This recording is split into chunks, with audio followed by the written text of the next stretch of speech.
Gloria a Dios. Fuerte. Qué glorioso es poder decir: Santo, Santo, Santo. Santo, Santo eres tú, Señor. Y qué maravilloso es que en medio de esa santidad todavía este Dios, nuestro Dios, que es 3 veces santo, todavía Él le place habitar entre un pueblo tan imperfecto y tan pecador. Porque a diferencia de nuestro Dios, nosotros no podemos decir que somos 3 veces santos. Aunque la Biblia nos llama santos a los que hemos aceptado el regalo de la salvación, pero jamás nos podemos comparar con la santidad, la grandeza y la perfección de nuestro Dios. Y es maravilloso que nosotros podamos venir a la casa del Señor y a pesar de esa imperfección, de a veces una que otra falta que tenemos delante del Señor, Él pueda habitar en nuestra vida, en nuestro corazón, y que podamos estar en su casa para decirle: Señor, tú eres santo. Tal vez yo te he fallado esta semana, tal vez hoy yo me equivoqué en algo y te fallé, Señor, pero puedo estar contento que en esta casa puedo decir: Santo, Santo, Santo, aún a pesar de lo que fui, de lo que soy y de lo que puedo hacer en un futuro. Porque tú perdonas, porque tú cambias, tú transformas. Así que con ese conocimiento de saber que Él es santo y que Él es grande y que a pesar de eso se ha fijado en nosotros, vamos a cantar una vez más este canto con todo su corazón, con todo lo que tenga. Que el Señor sepa y que Él se dé cuenta que aquí hay un pueblo que le agradece por sus bendiciones, que un pueblo que le agradece a pesar de lo que fuimos, a pesar de lo que somos. Puso sus ojos en nosotros, nos bendijo, nos salvó, nos santificó, y podemos decir: digno eres tú, Señor, Cordero de Dios, digno eres tú, Señor. tú eres santo. Con todo nuestro corazón, dígale: santo, tú eres santo, Dios, tú eres santo, Señor. Gracias, Dios. Poderoso, poderoso, poderoso, Señor. Digno eres de nuestra adoración, de nuestra alabanza. Digno eres de toda nuestra adoración. Digno eres de toda nuestra alabanza. Digno eres Dios. Con todo su corazón, cántelo: eres tú, Dios. Poderoso Rey,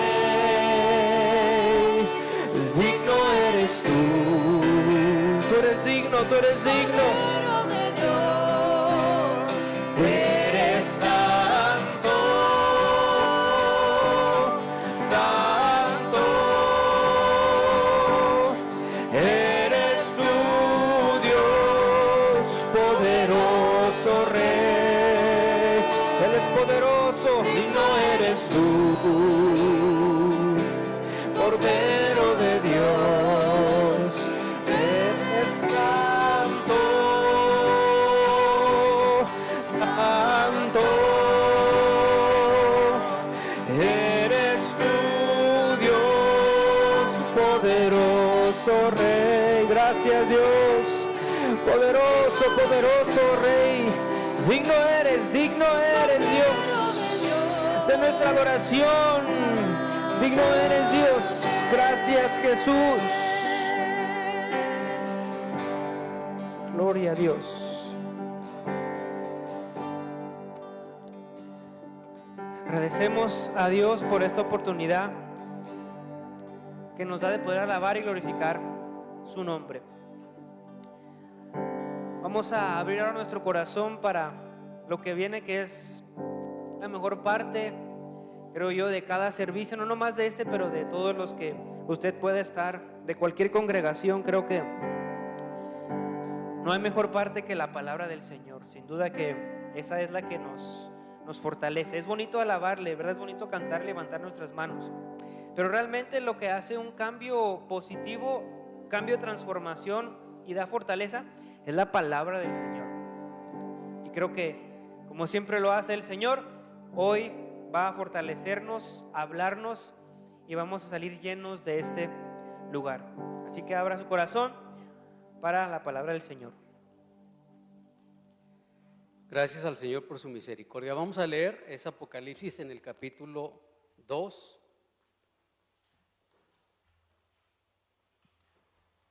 Comenzando el verso 8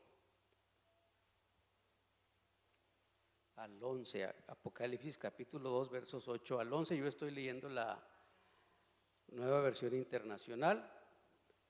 Ahí la mayoría tal vez tiene la versión 60, alguna expresión puede ser distinta o tal vez tenga usted otra versión. ¿Lo tienen todos?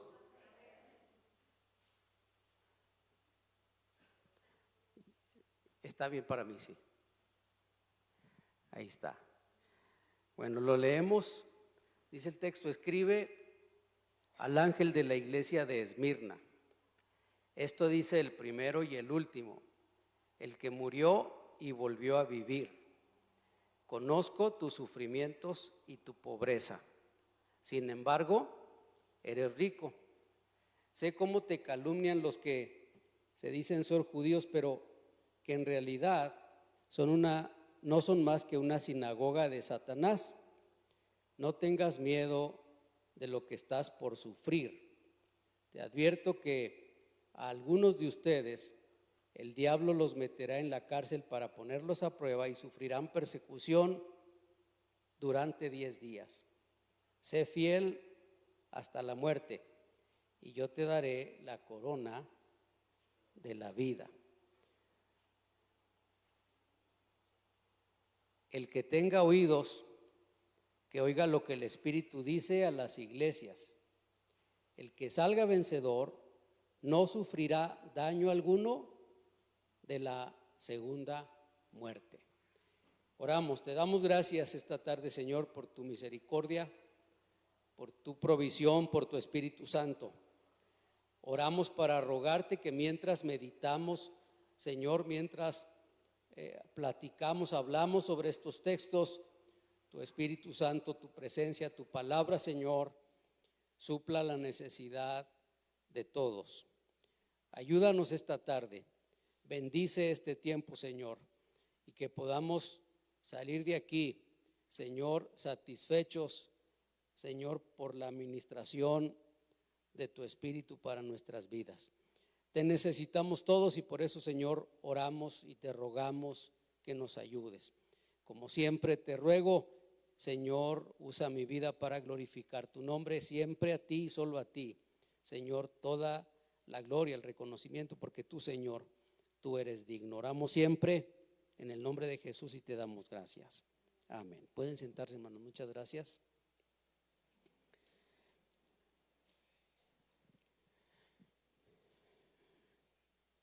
Bueno, este es el mensaje o el segundo mensaje en las iglesias de Asia, en estos capítulos 1 al 3 en el Apocalipsis. La próxima vez, el siguiente martes que vamos a hablar de las iglesias, estaremos hablando de Sardis, Filadelfia. Nos faltan Filadelfia y Laodicea. Y los domingos pues estamos tratando de hacer esto o hablar sobre la iglesia, pero desde una perspectiva más devocional. Y esta iglesia o este mensaje a Esmirna tiene como característica sobresaliente en las 7 iglesias de Asia, pues que no tiene una reprensión, no tiene de parte del Señor para la iglesia de Esmirna una reprensión drástica, una reprensión que los lleve al arrepentimiento, como sucede en las otras en los otros mensajes. Esmirna era una comunidad con muchas características y beneficios que habían recibido o recibían por parte del gobierno del Imperio Romano. Parte de esos beneficios se debían a que habían construido o solicitado al gobierno construir un templo para la diosa Roma. Mencionamos aquí que se trataba de rendir culto a la ciudad, no a una persona en particular, pero a Roma como deidad.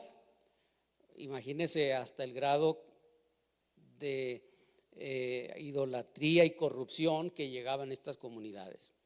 Cuando una ciudad solicitaba al Imperio Romano el permiso para la construcción de un templo que fuera designado para la adoración de Roma como ciudad, entonces el gobierno romano le daba a esa comunidad muchos más derechos que el resto de las otras comunidades en el imperio. Les daba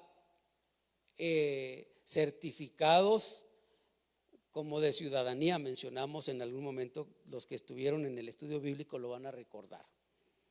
Y Esmirna tenía estos derechos.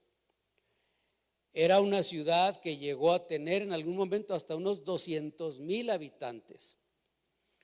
Era una ciudad con templos a varias deidades. Allí también había un templo a Esculapio, el dios de la medicina, de la curación, aunque el hospital estaba en Pérgamo, pero allí había un templo dedicado a este dios de la salud. Había un templo dedicado a Zeus, había otro a Diana y bueno, infinidad de templos paganos a estos dioses. Esmirna, por haber estado congraciada así con los romanos y recibir estos beneficios para sus ciudadanos, hacía difícil para un cristiano vivir allí, convivir allí. No tenemos información quién fundó la iglesia en Roma, en Esmirna, a quién le podemos atribuir eso, pero para la mayoría de los que escriben tendría que haber sido algún discípulo de Pablo en alguno de estos viajes, alguien que se convirtió y llegó hasta allá y fundó una congregación. La iglesia desapareció muy temprano, cerca del año 200. Ya no existe un registro muy preciso de la comunidad cristiana en Esmirna. Se cree que existía también una comunidad judía. Así es de que entre la comunidad judía y el imperio o los ciudadanos a favor del culto a Roma y a sus emperadores, pues se unían, aunque no tenían nada en común, en contra de los cristianos de esa comunidad. Los cristianos eran perseguidos allí porque se resistieron a mostrar fidelidad a los emperadores, se resistieron a mostrar fidelidad al culto a la iglesia o al paganismo de esa época, se resistían específicamente a reconocer al emperador como Dios, a todos los demás, pero el culto al emperador era algo muy importante en esas comunidades. Y para los romanos existía el riesgo de que, derivado de su fe, de su conversión al cristianismo, entonces iban a vamos a decirlo así, terminando en una rebelión, iban a terminar rebelándose en contra del imperio, además de resistirse a vivir y pagar los impuestos que el gobierno exigía. La persecución era realmente religiosa, principalmente. Entonces, la iglesia que se reúne en esta ciudad, cuando Juan escribe cerca del año 100, ya estaba sufriendo, unos 60 años después de este escrito, más o menos. Policarpo, que era el pastor en esa comunidad de creyentes, fue llevado a la hoguera a ser quemado vivo. La tradición dice que no pudo hacerle nada el fuego, como un acto milagroso, y entonces lo quitaron de allí y al final de cuentas es apuñalado y es la forma en la que pierde la vida. También se sabe que Policarpo, obispo de Esmirna en el 160, no es el único que pagó con su propia vida por ser cristiano. Hay otros nombres y personajes en esta comunidad que sufrieron por causa de Cristo. Y ese es el contexto de esta ciudad, que religiosamente, o en el tema de religión, tiene edificios enormes, templos construidos a muchas deidades paganas de la mitología griega, que tiene altares y templos construidos para la adoración de los emperadores, que asimismo romanos en algunos casos se declararon ser dioses y reclamaban de la comunidad a la que gobernaban adoración como dioses. Desde la perspectiva económica, era una ciudad rica, derivada de los beneficios recibidos por parte del imperio romano por congraciarse con este imperio y construir un lugar para el culto a Roma como ciudad. Geográficamente estaba en un punto estratégico, sus tierras producían grandes cosechas, y bueno, todo eso hacía de Esmirna lo que algunos escritores han definido como la corona de Asia. Había otras ciudades más grandes como Éfeso o la Odisea y otras comunidades, pero se dice que esta era una de las más preciosas por sus calles tan ordenadas, por sus edificios tan suntuosos, pero básicamente por estos beneficios recibidos por parte del imperio romano. Todo eso en esa comunidad y en ese contexto es que viven los hermanos, la iglesia de Esmirna. Y a esta iglesia pues el Señor le habla, y en los mismos términos en los que le habló a Éfeso y a las otras congregaciones, y que hemos venido estudiando pues, y lo menciono o insisto para que no se pierda, los martes estamos yendo iglesia por iglesia y tenemos oportunidades para hacer muchas preguntas y explicar muchas cosas que en este tiempo no es posible. Pero para todos los que hemos estado ya más tiempo, van a recordar lo que voy a mencionar ahora. Lo que encontramos aquí es, igual que pasó en Éfeso, la identidad de Cristo. El que habla ahora es Cristo. Y le habla a Esmirna y dice el primero y el último. Así es como se está identificando. El primero y el último, y la segunda cosa que dice es el que murió y volvió a vivir. ¿Sí? Esa es la identidad del Señor. Y recordamos que el Señor se presenta en la visión, o Juan ve en la visión al Señor, y que está narrada después del verso 12 del capítulo 1. Juan dice: me volví para ver al que me hablaba, y al volverme, y entonces Juan comienza a contarnos cómo ve, cómo luce el Señor, y empieza a decir, a hablar, que se pasea, y lo voy a repetir, ¿verdad? Se pasea entre los 7 candelabros de oro, que son las 7 iglesias. Tiene 7 estrellas en su mano derecha. Habla de su vestido con una túnica que llega a los pies. Dice que está ceñido con una banda de oro a la altura del pecho. Su cabellera es blanca como la lana, como la nieve. Sus ojos resplandecen como llama de fuego, sus pies parecen bronce al rojo vivo en un horno. Su voz es tan fuerte como el estruendo de muchas aguas, y de su boca sale una espada aguda, afilada por los 2 lados. Su rostro es como el sol cuando brilla en todo su esplendor.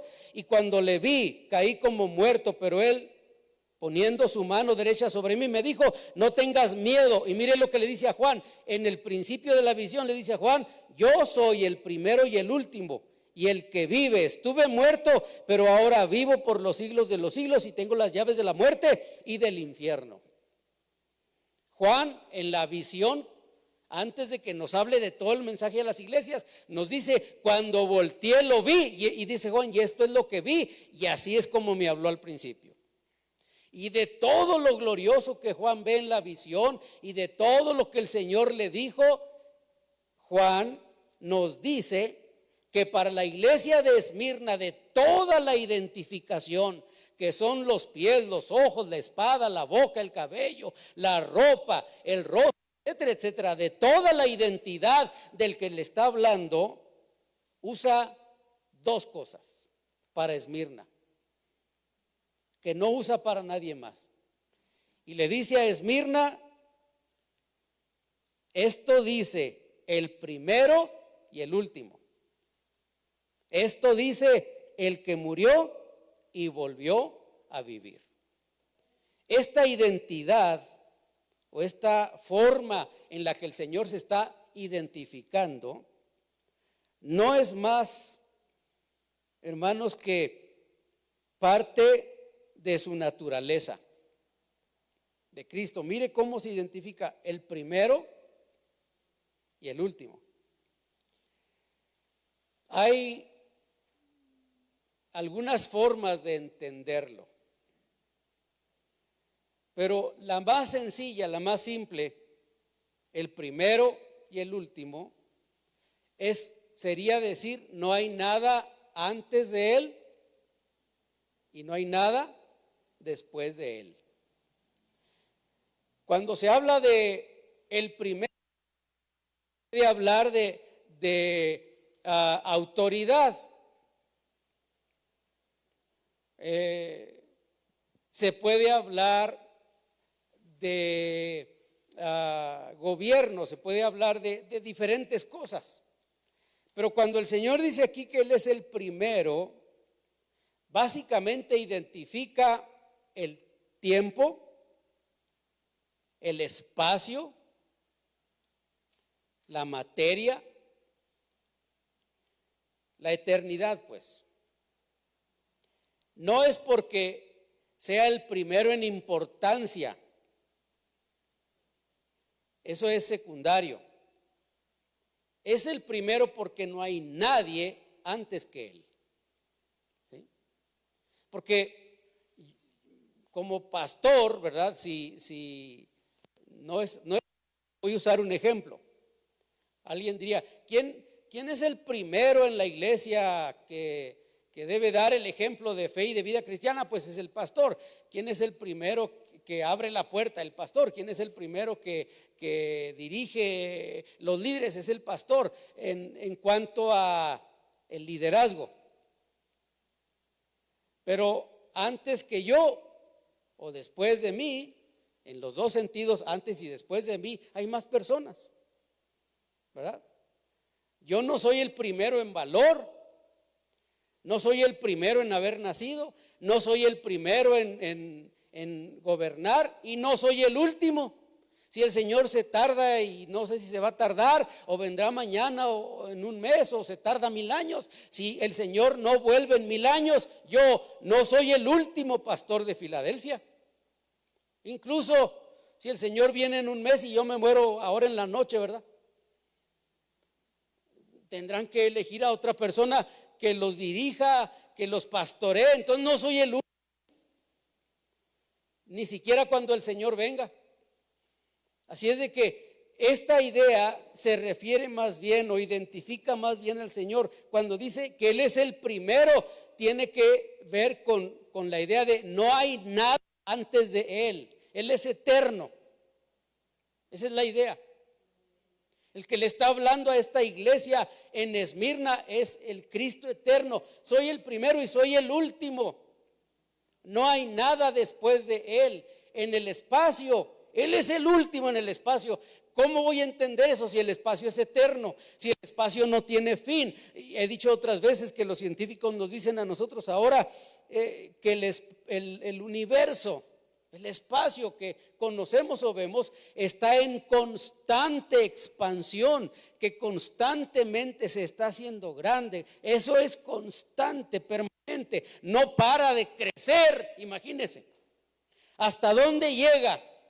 Y dice el Señor a Juan, aunque Juan no sabía mucho de que el espacio crece o se expande, la Biblia le llama expansión, aunque Juan no sabía mucho de esto de ciencia, pero el Señor se identifica con la iglesia de Esmirna y le dice: a ti te está hablando el que es el último en esa expansión. Qué cosa tan tremenda. El que es antes de todas las cosas. Génesis dice: en el principio creó Dios los cielos y la tierra. Quiere decir que el Señor creó hasta el tiempo. El tiempo no existía, no había principio. Hasta antes de que el Señor creara el universo, no existía el principio.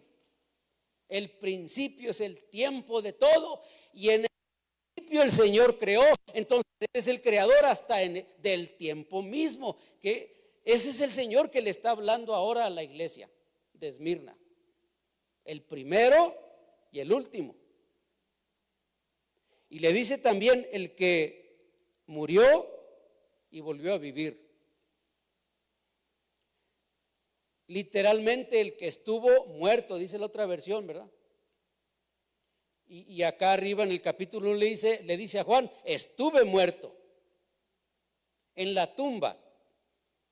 Una vez que Jesús murió en la cruz, no fue a la tumba con conciencia, no fue a la tumba aguantándose 3 noches o 3 días de oscuridad,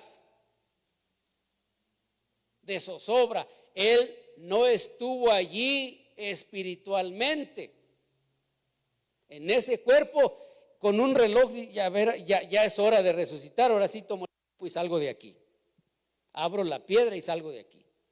Él fue, literalmente fue muerto. Entró.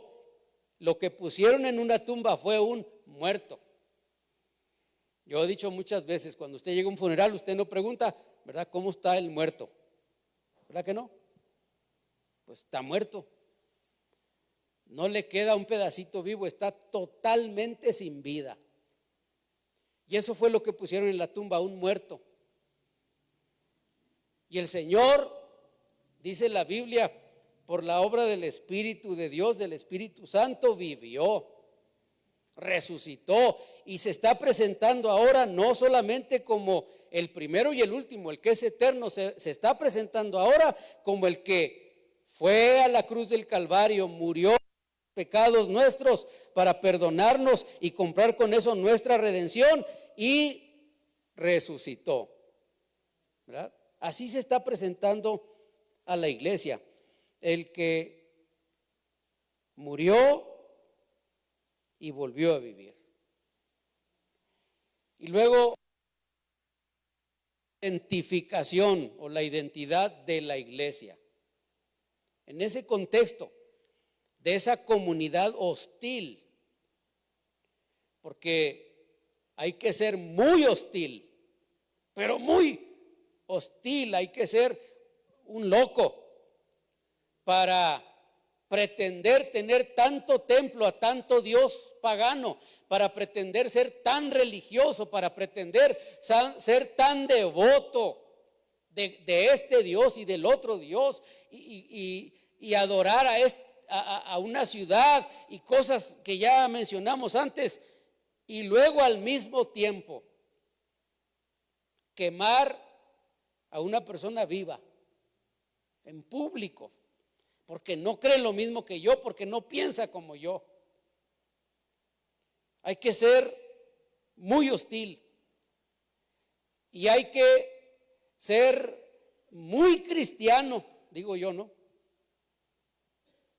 Más cristiano de lo que es el hostil, hay que ser más todavía para aguantar a quedarse y a vivir su fe en un lugar donde la persecución te puede llevar o te va a llevar a pagar con la vida. Porque para nosotros no es tan difícil vivir la fe, ¿verdad? ¿Qué tanto nos cuesta a nosotros? No mucho, la verdad. Y el Señor le habla a esta iglesia y miren cómo la podemos nosotros identificar. El Señor le dice: conozco, ¿tú qué? ¿Qué más? Dice: conozco tus sufrimientos. Ahí está el texto. Y conozco tu pobreza, ¿verdad? Conozco tu sufrimiento y tu pobreza. Dos cosas. ¿Quién las quiere? Alguien que levante la mano y diga: yo, pastor, yo quiero saber lo que es ser pobre. Quiero saber lo que es no tener comida, dinero, casa. Yo quiero saber lo que es pedir afuera de una tienda. Yo quiero, sí, no porque me volví loco, ¿verdad? Quiero saber lo que es la pobreza, pero no porque malgasté mis bienes y terminé en bancarrota. Quiero saber lo que es la pobreza, pero no porque preferí el alcohol y la calle, porque mucha gente vive en la miseria porque prefirió esa vida, ¿verdad? No sé si hay alguien que está en la calle ahora sufriendo una pobreza extrema, así, teniendo que estirar la mano para pedir un poco de dinero por nada. Pobreza extrema. Alguien que diga: trabajo y comida, porque donde quiera que llego les digo que soy cristiano, me corren, me quitan lo que tengo. Cuando le dije a la compañía donde compré el carro que era cristiano, ya había entregado el mío en cambio por el carro nuevo, y cuando supieron que yo iba a Filadelfia y servía ahí y era miembro ahí, me quitaron el carro que tenía y no me dieron el nuevo y me sacaron el dinero del banco y no tengo dinero. Y luego que llegué a la casa, como todos se enteraron, ya la policía estaba afuera y vendieron todos mis muebles, y nomás porque supieron que yo era cristiano, ahora estoy en la total indefensión, vivo en la calle. ¿Alguno? ¿Verdad que no? Pues no tenemos todo lo que queremos.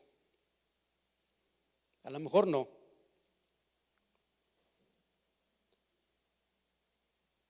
Pero qué difícil vivir la fe en una comunidad así. Porque mire, gracias a Dios, en este país, si una persona no tiene ningún recurso realmente y puede, pues va a la asistencia social, puede recibir comida, si no puede pagar una casa, si no, etcétera, puede calificar para que le den vivienda. Si no puede cubrir los gastos del médico, puede ir al hospital, ¿verdad? En algún tiempo de dificultad, cuando tuve necesidad de hacerlo, lo hice, 80% de descuento. Cuando uno califica, puede tener algún beneficio, pero qué difícil vivir en una comunidad donde además de experimentar la pobreza, no hay ningún beneficio y voy a ser perseguido por mi fe. Eso es difícil. Conozco tu sufrimiento y tu pobreza. ¿Quién quiere sufrir? ¿Alguien? No, le huimos a las dos cosas lo más que podemos. Al sufrimiento, a la pobreza y a otras muchas cosas. Eso es la experiencia nuestra, ¿verdad? Esta era la experiencia de estos hermanos en Esmirna: pobreza y sufrimiento. Esto no es una poesía, esto no es una figura profética. Literalmente están sufriendo y son pobres. Eso es literal en el texto. Pero el Señor los ve de otra manera. Dice el Señor: sin embargo, eres rico, ¿verdad? Dice el Señor: yo te veo de otro modo. Para ti tú estás sufriendo, para ti tú no tienes lo que necesitas, para ti esa es tu experiencia. Pero alguna vez nos hemos puesto a pensar: ¿cómo el Señor ve mi situación? ¿Cómo? Si Él me hablara, ¿cómo diría? Pero yo te veo de este modo. Sin embargo, eres rico. Dice el Señor: sé cómo te calumnian los que dicen ser judíos, pero que en realidad no son más que sinagoga de Satanás. Eso tiene que ver con esa persecución. Esta riqueza no es evidentemente por lo que en el texto se ofrece en la cartera. Esta riqueza no tiene que ver con una casa propia, un buen transporte, una comida al antojo. Esta riqueza no tiene que ver con suplir ninguna de las necesidades comunes. ¿Sí? Esta riqueza, según el Señor en el texto, tiene que ver con la condición espiritual de los miembros de esa iglesia. A eso el Señor le llama: en realidad te veo como una persona rica. Usted puede y yo puedo, tal vez en este país, tener muchas cosas, prosperar, buscar el bienestar, las oportunidades, todo eso es muy valioso. Pero eso no es delante de Dios lo que realmente importa, ¿verdad? Es nuestra condición espiritual. ¿Cómo estamos nosotros espiritualmente? Eso el único que puede saber es Dios y yo, ¿verdad? Porque desde aquí y ahí enseguida de ustedes, ¿verdad? Mire qué bonitos todos. Todos los que no vinieron ahora o los que no vienen y nada más ven o escuchan esta transmisión, no pueden verlos a ustedes, ¿verdad? Qué peinados y bañados y perfumados y qué bonita ropa se pusieron y qué bien lucen los domingos, no sé, entre semana, ¿verdad? El resto de la semana. Pero los domingos y los días de culto y los días de fiesta, hasta los vestidos brillan, ¿verdad? Uno se ve bien. Y cuando salgamos de aquí, ¿verdad? Vamos a subirnos a alguno de los, porque llegamos todos en un carro, la mayoría. Tenemos un muchacho aquí que no tiene auto y que viene en transporte público y que usualmente no puede quedarse aquí todo el tiempo porque se le pasa ese transporte, pero la mayoría, ahorita que llegamos, ¿verdad? Uno llega y dice, pues ¿de dónde salió tanto carro? Parece que traen dos. Parece que cada quien trae dos, uno en cada pie, ¿verdad? Ya casi no hay dónde estacionarse aquí. Y nos vemos bien, estamos bien, pero ¿qué hay de nuestra condición espiritual? ¿Verdad? ¿Cómo el Señor nos ve? Yo a ustedes los veo muy guapos, muy bonitos, ¿verdad? ¿Sí? Y ya ven que hay predicadores que dicen, dígale a su lado, al que está ahí en un lado de usted, si no fuera por mí, tú serías el más guapo en este salón, y todo eso está muy bien, aunque no es siempre cierto.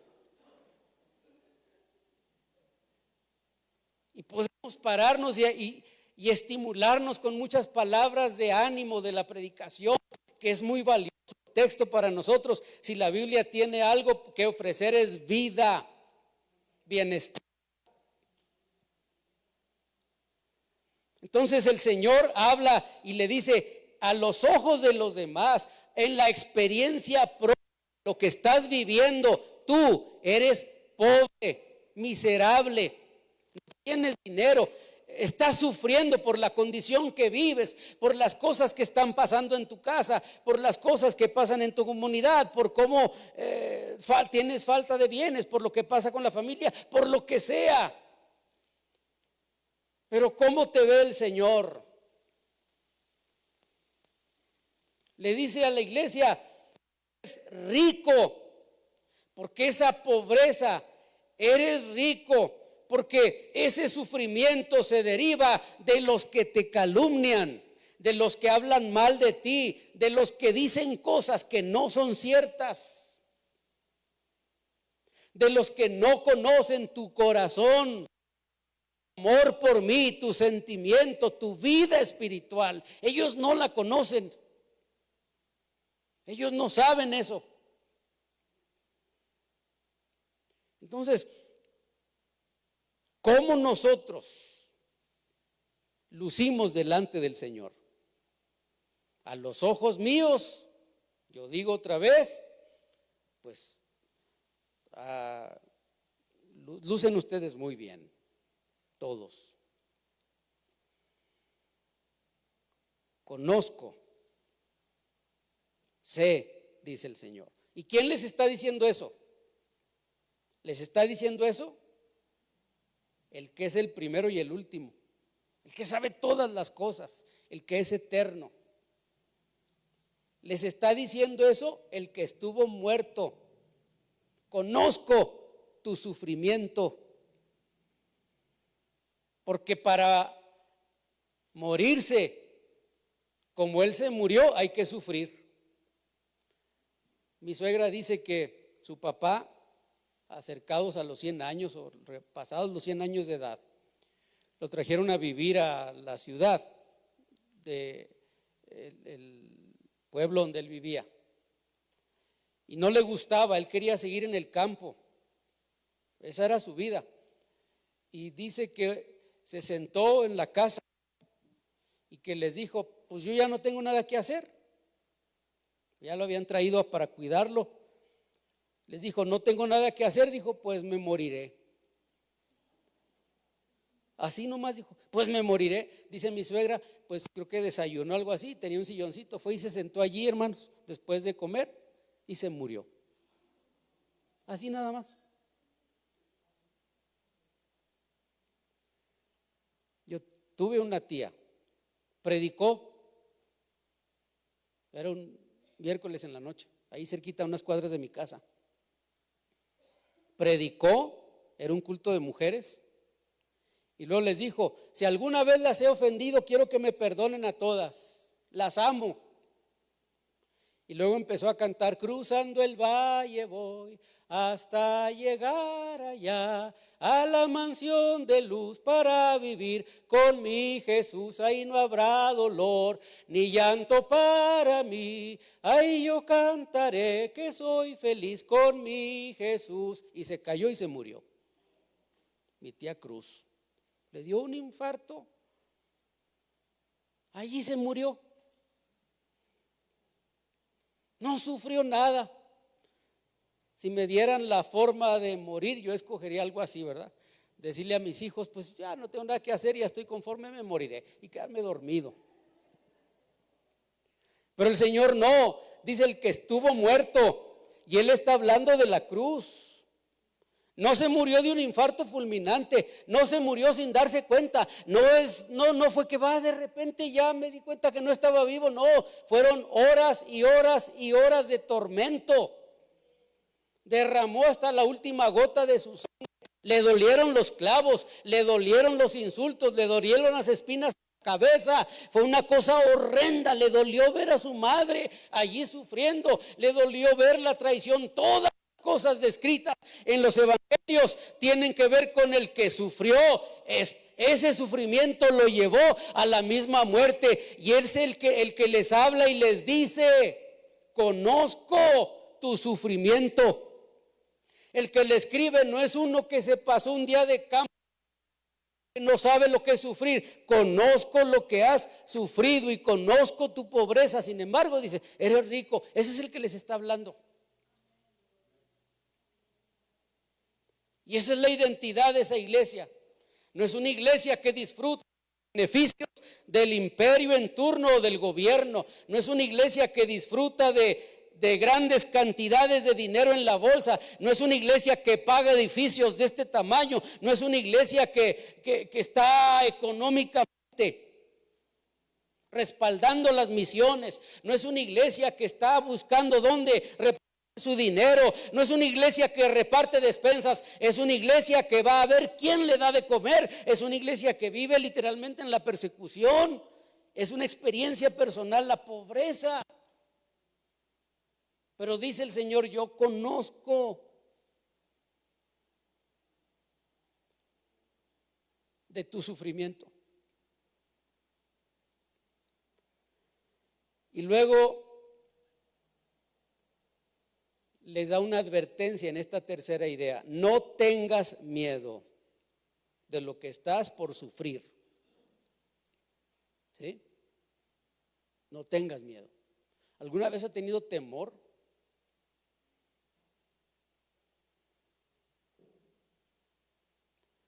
Por algo que usted no esperaba. Estos días he ido al dentista. Generalmente no sufro por eso. Y he pasado 2 días con 2 diferentes especialistas. Y ya uno me dijo: hay que hacer este proceso y demás. Ya empecé a tener miedo. No me hacen nada. Y me dijo: se trata de una cirugía en el paladar. Y bueno, ¿quiere ver las imágenes? Me dijo, de otros pacientes. Pues sí quiero. Luego ya que las vi dije: no. 2 semanas, dijo, pues va a tener que estar en cierta posición. No voy a poder salir ni hablar. Y le dije: déjeme que pase Año Nuevo.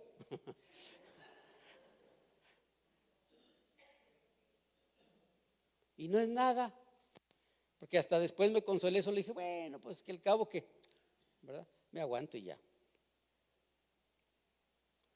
Pero mire lo que el Señor le dice a la iglesia, porque experimentamos temor. Hay gente que cae presa del miedo. Hay personas que en una depresión severa comienzan a tener temor de nada, de lo que no ha pasado, como un espíritu que se apoderara del alma, del corazón. No tengas miedo de lo que estás por sufrir. Y no se trata de los dientes, ni de la pérdida del trabajo, ni de cualquier otra cosa. Mire de qué se trata. Algunos de ustedes el diablo los meterá en la cárcel para ponerlos a prueba. El diablo.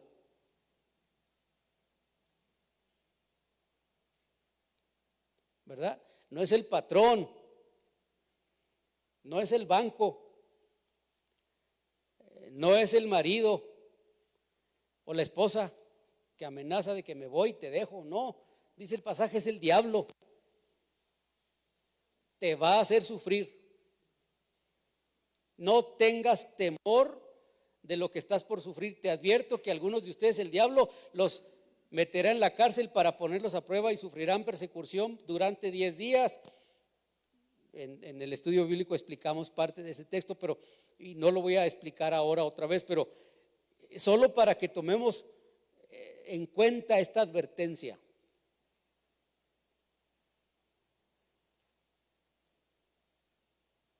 Sé fiel hasta la muerte. Y se entiende, se infiere que esa fidelidad hasta la muerte es producto del sufrimiento. ¿Sí? Vas a sufrir hasta la muerte.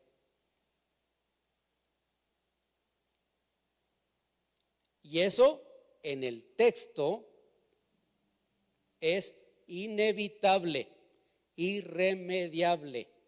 ¿Sí? En el texto no es a la mejor te toca. A la iglesia de Esmirna el Señor le está diciendo, vas a sufrir hasta la muerte. Señor, no lo podemos evitar, vas a sufrir hasta la muerte.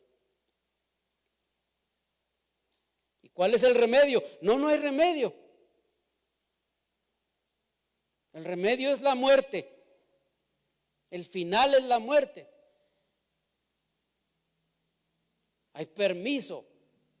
Parece que Dios está dándole autorización a Satanás para la persecución, para el sufrimiento. Pero no tengas miedo de lo que estás por sufrir.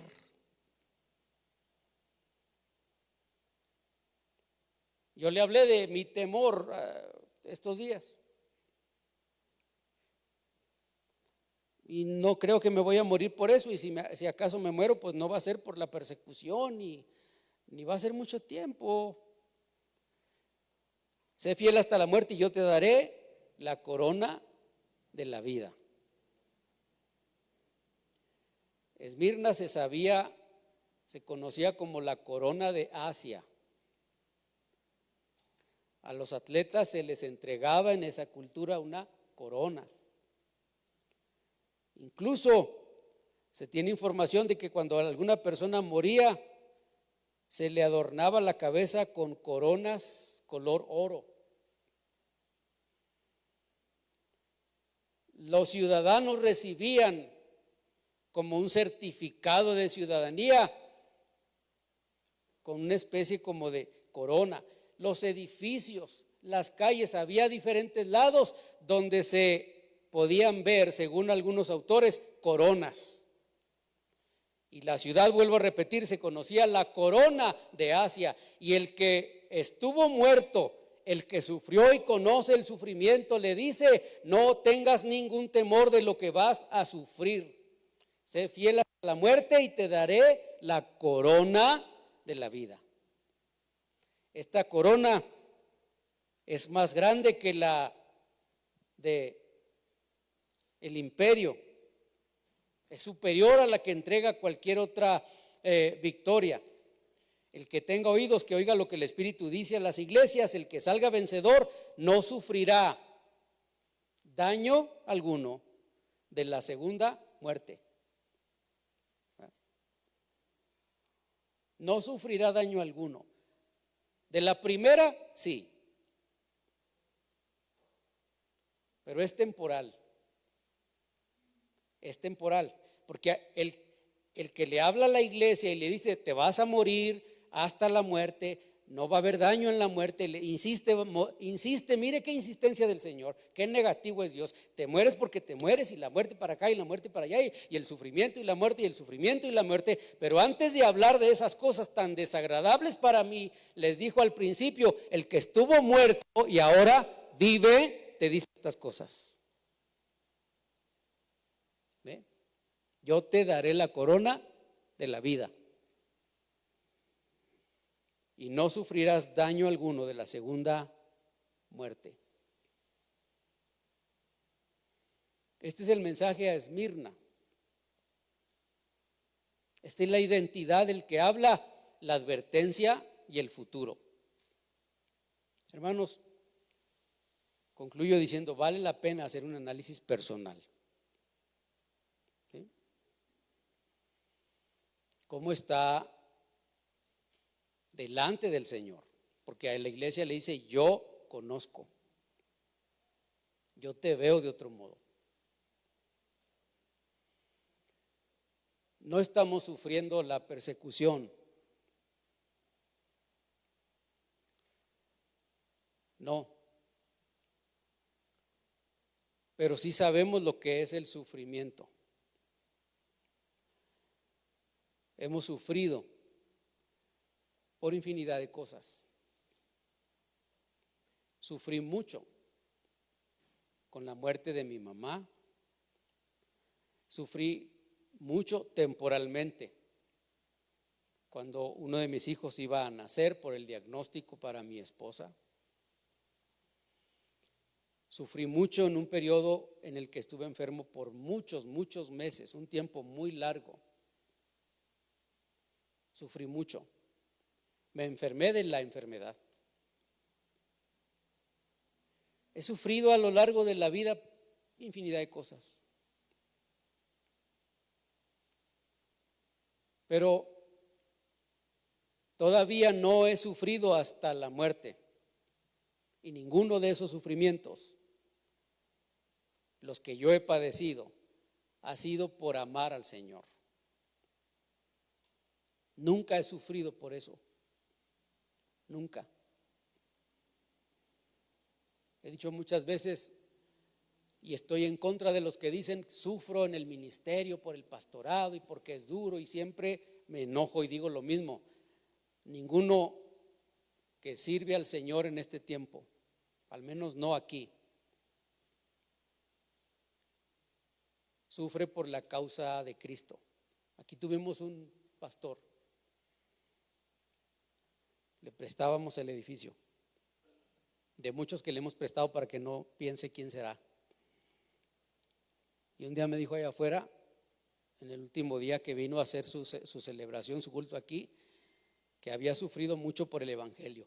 Dije: no, usted y yo no sufrimos por causa del evangelio, ni por Cristo, ni por ser pastores. Yo no sufro por ser pastor, yo sufro por la clase de pastor que soy. Pero eso es otra cosa. No he sufrido, no hasta la muerte, por Cristo. Ponga todos sus sufrimientos, su malestar, su pobreza al lado de esta iglesia. Póngalo y piense por un momento.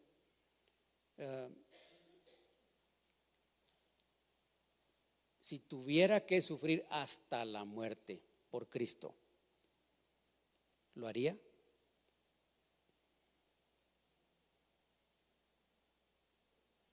Piense en uno de esos sufrimientillos chiquillos que usted ha tenido, insignificantes, digo yo, en comparación a este,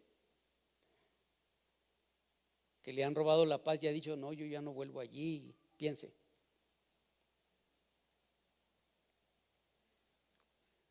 Si el Señor le hablara ahora mismo, le dijera: vas a tener que sufrir hasta la muerte por mi causa, persecución, pobreza y quién sabe cuántas más cosas. El Señor ha sido con nosotros muy misericordioso, muy bueno. Nos ha bendecido tanto, ¿verdad? ¿Cierto o no? Mucho, mucho nos ha bendecido, nos ha dado todo lo que hemos necesitado. Además de perdonarnos, además de restaurarnos, además de permitirnos esta comunión, somos bendecidos por Dios. Entonces, tendrá que ser más fácil para nosotros ser fieles hasta la muerte, ¿verdad? Es muy poco probable que la muerte a nosotros nos alcance en una persecución. Es casi imposible, al menos aquí, ¿verdad? Menos a mí, dice una hermana aquí sentada. 81 tiene. Entonces, vamos a orar juntos. Quiero invitarlos para que estén de pie. Si puede estar de pie o si quiere hincarse en la banca o aquí, no sé, donde usted quiera, hacer un altar personal y hacer un análisis profundo de su condición, de su amor por el Señor, su fidelidad. El Señor es fiel, nuestro Dios es fiel. Y como mencioné, nos ha amado así como somos y nos ha bendecido y ha suplido todo. Pero ¿qué hay de nuestra fidelidad? ¿Qué dirá el Señor de eso? Hermanos, la exigencia del Señor sigue siendo la misma: sé fiel, sé fiel, sé fiel. A todas las iglesias les dice: el que venciere, al que venciere. Si usted quiere vencer, pues dígale al Señor ahora, ¿verdad? Y como dije, haga un examen, un análisis personal de su fe. Gracias, Señor. Gracias por tu misericordia, por tu amor, Señor, para nosotros. Gracias por tu palabra, que siempre, Señor, es un bálsamo para el alma. En ella podemos encontrar refugio, descanso, instrucción, vida. Señor, gracias por esta comunión, por poder permanecer juntos para adorarte. Te damos gracias por bendecirnos tanto. No somos testigos de alguno de los nuestros, Señor.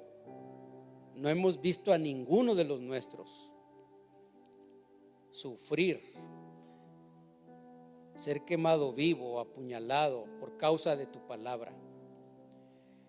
No tenemos a ninguno, Señor, entre nosotros que esté en la total pobreza, miseria. Aquí no hay ninguno gritando de dolor por el sufrimiento que no aguanta más. Aunque hemos sufrido, aunque tenemos falta de algunas cosas, aunque muchas veces estamos preocupados porque no sabemos cómo vamos a salir adelante con el siguiente día, todo eso es cierto. Pero esas son cosas que le pasan, Señor, a todos los demás, a todos, incluso a aquellos que no te conocen. No nos ha tocado sufrir nada, Señor, por tu causa. Nos ha tocado ser bendecidos por tu causa. Nos ha tocado, Señor, ser proveídos por tu causa. Nos ha tocado, Señor, recibir toda clase de bendición espiritual, Señor, por tu causa. Y también a nosotros nos conoces. También ves nuestra condición.